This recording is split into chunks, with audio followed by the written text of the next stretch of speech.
In today's video, I'm going to teach you how to record expenses in ERPNext. Recording expenses properly is a key part of keeping your books accurate and up to date, and ERPNext makes this process straightforward once you know where everything is. In this walkthrough, I'll guide you step by step so you can confidently add your expense payments into the system. First, open your ERPNext account and log in as you normally would. Once you're on the main dashboard, take a moment to let the page fully load so that all the modules are visible. ERPNext organizes its features into different sections, and for managing expenses, we're going to work inside the accounting module. From the home screen, look for the accounting option in the main navigation. This might appear on the left side of your screen, at the top, or as a tile on the dashboard, depending on your setup. Go ahead and click on Accounting. This section is where you handle all your financial transactions, including invoices, payments, and of course, expense entries. After you enter the accounting module, scroll down through the options until you see payment entry.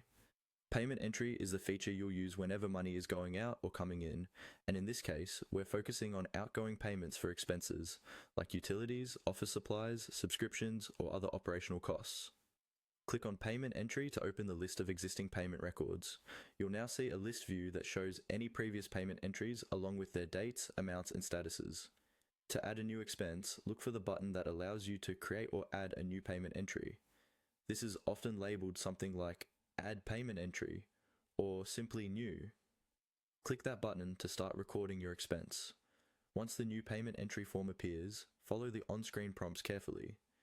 You will typically need to choose the type of payment, select the correct party if applicable, pick the account the payment is coming from, and specify the expense account it should be booked to. Enter the amount, the date of the payment, and any relevant reference details, such as a note or a reference number from a bill or receipt.